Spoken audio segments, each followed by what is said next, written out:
उनको 72 घंटों का टाइम है, या तो उसमें इस्तीफा दे दें, और असेंबलियां वो तोड़ नहीं सकते, अब उनके पास वो ऑप्शन रही नहीं है। वो जो उनकी समरी है वो अब नकारा हो गई है, उसमें वो कह रहे हैं कि ये पकौड़े डाल के खुद भी खाएं और अपने दोस्तों को भी खिलाएं। लेकिन दोस्तों, मैं जो बात करना चाहता हूँ वो इमरान खान के आज के जलसे की जो तकरीर है उस पर करना चाहता हूँ कि इट वाज, मैं मतलब कि हैसियत पाकिस्तानी शर्मिंदा हूं कि इमरान खान साहब इस मुल्क के वजीर आजम है।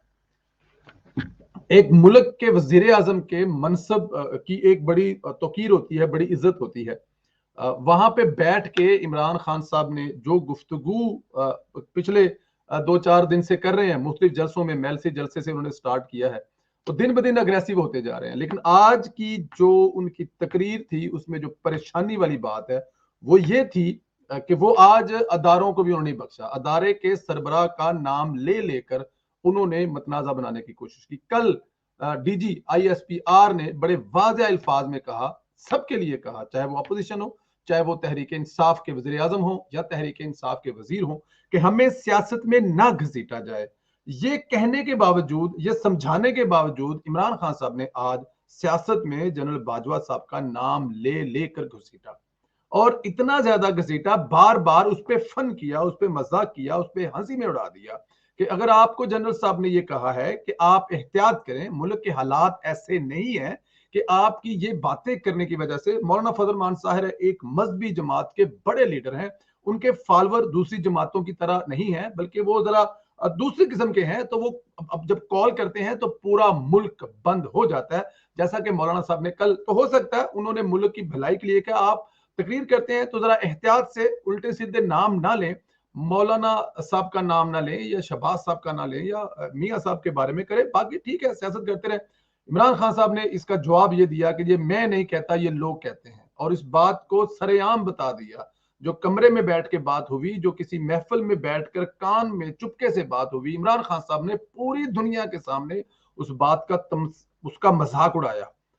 वो बताने की कोशिश ही की, ये अब मैं इस पे क्या मतलब निकालूं कि क्या उन्होंने जनरल साहब को मैसेज दिया कि मैं केयर नहीं करता, कि अगर आप जो कहेंगे मैं वो मान लूंगा, या उन्होंने ये पैगाम देने की कोशिश की कि मैं आपको भी कुछ नहीं समझता। क्या पैगाम दिया होगा या क्या चला गया होगा? दुनिया क्या सोच रही होगी कि एक मुल्क का वजीर आजम general chief of army staff के हवाले से उनका नाम लेकर किस तरह की बातें किए जा रहा है, जबकि एक दिन पहले सिर्फ ये समझाने की कोशिश की कि खुदारा आप हमें सियासत में मत घसीटें, हमारा सियासत में कुछ लेना देना नहीं है। दूसरी बात जो उन्होंने मतलब जो सियासी लीडरान के बारे में बात कर रहे हैं वो तो कर रहे हैं, उन्होंने एक बात बड़ी और बड़ी अजीब की, वो मेरी समझ से बाहर है, मैं अगर सुनने वाले इसको बता सकते हैं या समझा सकते हैं तो वो बताएं। उन्होंने कहा ये जो न्यूट्रल होते हैं वो जानवर होते हैं, इंसान न्यूट्रल नहीं हो सकता। मतलब ये कहा जा रहा है कि स्टैब्लिशमेंट न्यूट्रल होगी, तो वो कह रहे हैं कि नहीं, न्यूट्रल जानवर होते हैं। जानवर किसको कह रहे हैं? ये एक बहुत बड़ा सवाल है। अब कोई उठाए ना उठाए, सोशल मीडिया का प्लेटफॉर्म है, हम ये सवाल उठाते हैं कि वो किसको कह रहे हैं जानवर, किसको तशबीह दे रहे हैं जानवर से, कि अगर फौज हमारे साथ खड़ी नहीं होती तो वो क्या कहना क्या चाह रहे हैं। वो कल आपके फवाद चौधरी साहब ने कहा कि फौज हमारे साथ खड़ी हो या हमारे साथ खड़ा होना पड़ेगा। अगर फौज पाकिस्तान के साथ खड़ी है तो ये तो बड़ी खुशाइंद बात है, लेकिन वो किसी एक पार्टी के साथ खड़ी है, ये परेशानी की बात है। पाकिस्तान तहरीक इंसाफ पाकिस्तान नहीं है, हुकूमत है। हुकूमत में और मुमलकत में, पाकिस्तान में सल्तनत में फर्क है। सल्तनत में तमाम जमातें आती हैं, हुकूमत में एक जमात आती है, और सिर्फ फौज जो है वो तहरीक इंसाफ के साथ खड़ी हो जाए, ये कैसे हो सकता है? ये डिमांड ही गलत है, ये कहना ही नहीं चाहिए। और ऊपर से आप ये कह रहे हैं कि जानवर जो होते हैं वो न्यूट्रल होते हैं, इंसानों में अकल होती है, समझ आती है, वो हमेशा राइट साइड पे खड़े होते हैं। अब राइट साइड का डिसीजन कौन करेगा? जो इमरान खान साहब चूज करेंगे, क्या वही राइट साइड है, या इमरान खान साहब जो कहेंगे वही साइड ठीक है, और जिस साइड पे अपोजिशन खड़ी है, बाकी मुल्क की तमाम बड़ी जमातें खड़ी हैं, वो गलत है?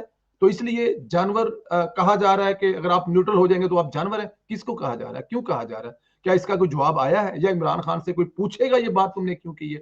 लेकिन एक बहुत बड़ा इतना बड़ा मतलब फिक्रे, इतनी बड़ी चीजें कि सबसे पहले तो आप ये देखें कि आप नाम ले लेकर कह रहे हैं, ये कितनी ज्यादती है। आप अपोजिशन के नाम ले रहे हैं, मौलाना फजल मान साहब का ले रहे हैं नाम। मैं सलीम साफी साहब का बयान सुन रहा था कि उनका जर्फ की बात सुन रहा, वो कहते हैं कि मौलाना फजल मान से मैंने इंटरव्यू कर रहा था, तो उससे पहले इमरान खान साहब की तकरीर लगी हुई थी। उस तकरीर के दौरान जिसमें वो फजलू और उसमें मौलाना डीजल कह के बता रहे थे, और ये कह रहे थे कि इसको मौलाना कहना गुनाह है। उनके साथ मौलाना साहब के साथ उनका बेटा और भाई बैठे हुए थे, वो बड़ा हंसी मजाक में इस तकरीर को सुन रहे थे। उन्होंने इस पे कोई रिएक्शन नहीं दिया। और उसके बाद सलीम साफी साहब फरमाते हैं, जब मैंने इंटरव्यू लेना स्टार्ट किया तो उन्होंने एक दफा लफ्ज मुनाफिक यूज किया। जब मुनाफिक लफ्ज यूज किया तो सलीम साहब फरमाते हैं कि जब मैं जा रहा था वापस तो मैंने अपनी टीम से कहा कि ये लफ्ज मुनाफिक जो इसमें से निकाल देंगे, ये मुनासिब नहीं है। लेकिन मुझे मौलाना फजल मान साहब की कॉल आई कि खुदारा वो जो लफ्ज मैंने एक दफा मुनाफिक कहा था वो आप निकाल दीजिएगा, मुनासिब लफ्ज नहीं है, मेरे ख्याल में अच्छा लफ्ज नहीं है। और उन्होंने मजीद ये भी कहा कि अगर उसमें कोई और भी ऐसे लफ्ज हो या कोई और भी ऐसी चीज हो तो उसको भी निकाल दीजिएगा।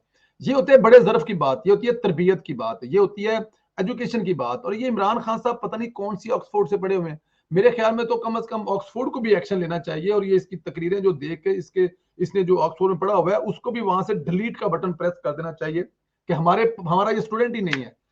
और ये दूसरे जो कॉलेज स्कूल है उनको भी चाहिए कि वो वहां से कोई ऐसा लेटर इशू करें कि इमरान खान हमारा स्टूडेंट नहीं है, ये पता नहीं कहां से पढ़ के आया। इक्तदार से चिपका हुआ इतना नशई और नशा जिसको है इक्तदार का, आपने इससे पहले पाकिस्तान की तारीख में इंसान नहीं देखा होगा कि वो चाहता है कि अगर मैं यहां से निकल गया या मेरी हुकूमत से छुट्टी हो गई तो क्या पाकिस्तान तबाह हो जाए, बर्बाद हो जाए, मुझे कोई फर्क नहीं पड़ता।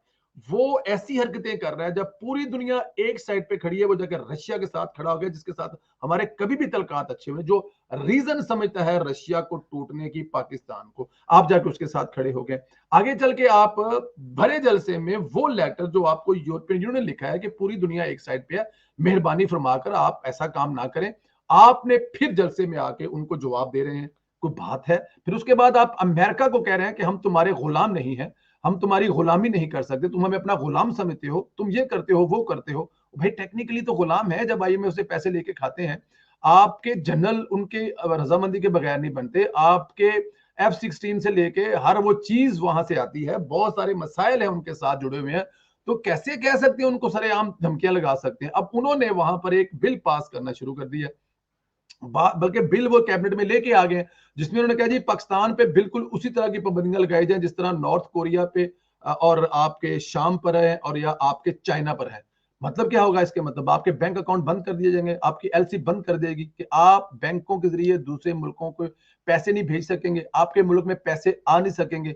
खुदा करा आप कैसे काम कारोबार करेंगे? तो इमरान खान साहब जानबूझकर पाकिस्तान को उस तरफ लेके जा रहे हैं क्योंकि उनको अपनी शिकस्त नजर आ रही है, वो अपने आप को वजीर आजम एनीमोर नहीं समझ रहे। तो वो चाहते ये हैं कि जब मैं इस मुल्क का वजीर आजम ना रहूं तो पाकिस्तान रहे या ना रहे, पाकिस्तान तबाह हो या बर्बाद हो, मुझे कोई फर्क नहीं पड़ता। साबित कर रहे हैं, उनकी तकरीरों से साबित हो रहा है, उनकी हरकतों से साबित हो रहा है। लेकिन हैरानगी परेशानी की बात यह है कि उनको कोई रोक कोई नहीं रहा। हालांकि मुल्क के इतने मजबूत अदारे हैं, यहाँ पे एक लफ्ज जुबान से निकलता था, नवाज शरीफ साहब की जुबान से या या बेनजीर साहबा की जुबान से या नवाज शरीफ की जुबान से, तो अदारे हरकत में आ जाते थे, पूरे पूरे एक्शन होते थे। लेकिन यहाँ पे लाडला सबको लताड़ रहा है, वो आज जनरल साहब का नाम ले लेके लताड़ रहा है। उससे पहले वो अमेरिका को आंखें दिखा रहा है, उससे पहले वो रशिया के साथ जा खड़ा हो गया।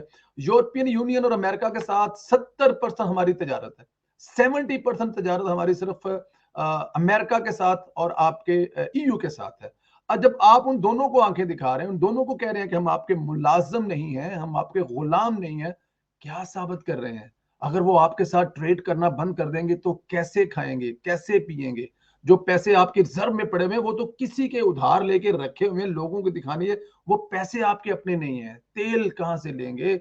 आपके मुल्क में इंपोर्ट एक्सपोर्ट कहां से होगी? आप जरी मुल्क होने के बावजूद गंदम बाहर से मंगवा के खा रहे हैं, क्या लोगों को खिलाएंगे, क्या लोगों को करेंगे? लेकिन जहां तक मुझे लगता है कि ये उनका प्रॉब्लम नहीं है, वो ये सोचते नहीं है कि ये कौन करेगा। वो सोचते ये है कि अगर मैं निकल गया तो पीछे जो भी होता हो, लेकिन मैं इस हद तक बर्बाद करके जाऊंगा कि मेरे बाद इसमें कोई वज़ीर ना बन सके, इसमें कोई कैबिनेट ना बन सके, तबाह होता है, बर्बाद होता है, वट एवर जो भी होना है वो, मुझे यहां से कुछ नहीं चाहिए। ये उनके प्लान है, ये उनके मकासद है जो मुझे लग रहे हैं। लेकिन सिक्योरिटी रिस्क जो कहा जाता था, हम सुनते थे बचपन में, कभी नवाज शरीफ साहब को करार दिया गया था, कभी भेड़ साहब को, लेकिन वो तो कहने की हद तक का। लेकिन ये बंदा वाकई पाकिस्तान के लिए सिक्योरिटी रिस्क बन चुका है। जैसे कि डॉक्टर साहब ने फरमाया कि इन्होंने मोहित यूसुफ के साथ जाकर एक ब्रीफिंग लेने की कोशिश की एटॉमिक के वाले मामले में, तो इन्होंने बड़ी दूर तक जिद की, बल्कि बहस हुई। उन्होंने कहा जितना आपका राइट है उतना बता दिया, इससे ज्यादा आपको नहीं बता सकते। अपना बोरिया बिस्तर उठाएं और आज के बाद नजर ना आए। और मोहित यूसुफ साहब को देख लें, इंग्लैंड ने उनका वीजा कैंसिल कर दिया। मतलब देखें आने वाले दिनों में होने क्या वाला है पाकिस्तान में। अब मेरी आप लोगों से जो दरखास्त है, जो रिक्वेस्ट है, फॉरेन फंडिंग का मसला पता नहीं क्यों नहीं हल हो रहा। इलेक्शन कमीशन पता नहीं किस भांडे की मूली है। इलेक्शन कमीशन ने मना किया कि आपने आज के जलसे से खिताब नहीं करना। इमरान खान साहब वहां पे जलसे से खिताब करके हैं। अब इलेक्शन कमीशन ने उनको नोटिस भेज दिया, तो उससे क्या फर्क पड़ेगा कि इमरान खान की सेहत पे असर पड़ेगा कोई?